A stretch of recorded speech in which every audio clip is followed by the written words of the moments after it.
Today we're going to make GBOMBS Pilaf. And if you're not familiar with the term GBOMB, it's an acronym that Dr. Furman came up with that stands for greens, beans, onions, mushrooms, berries, and seeds.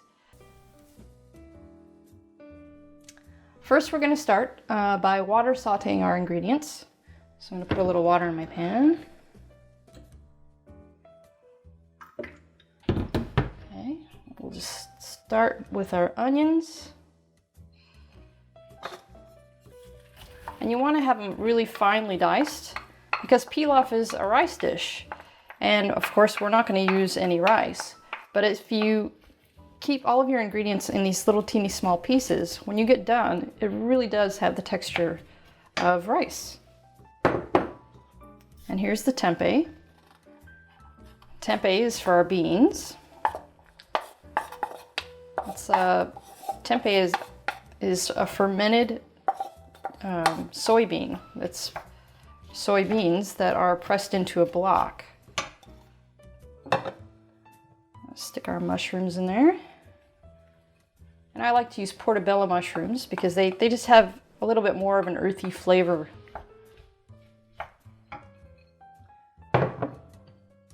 And then our sunflower seeds and cranberries. And I found a really good tip to cutting them up really small. I pile them up together on the cutting board and then just chop them like you do herbs, you know, rock your knife back and forth, and it keeps the sunflower seeds from just flying off of the cutting board.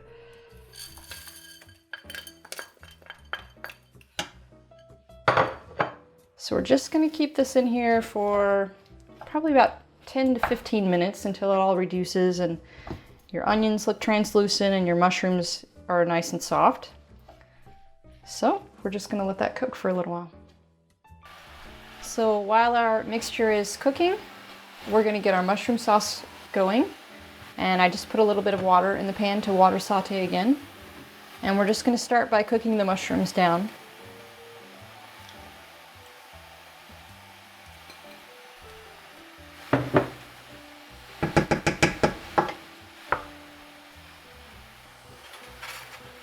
And this is going to take probably about the same amount of time it's going to take to cook down the rest of the way.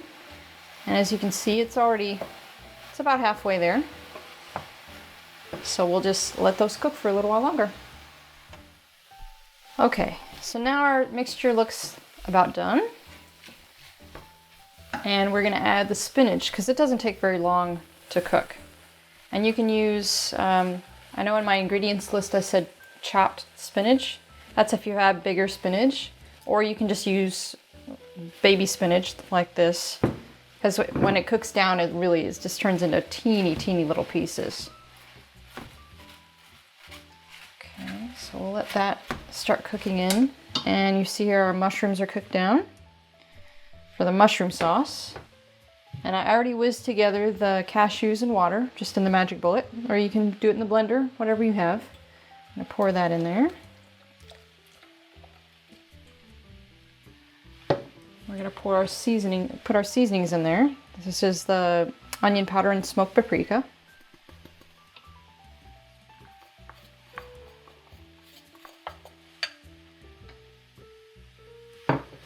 And the Bragg's liquid aminos. And also, I forgot, we're going to put the rosemary and onion powder into this mixture too.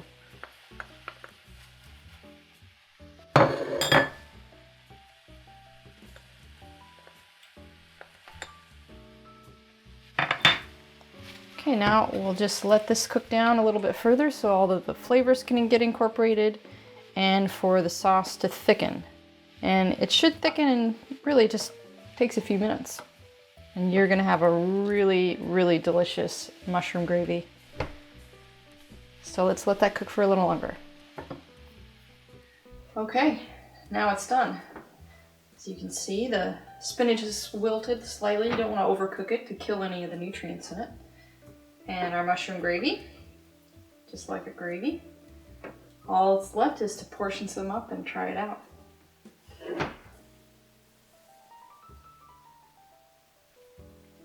This smells so delicious. It's making my mouth water.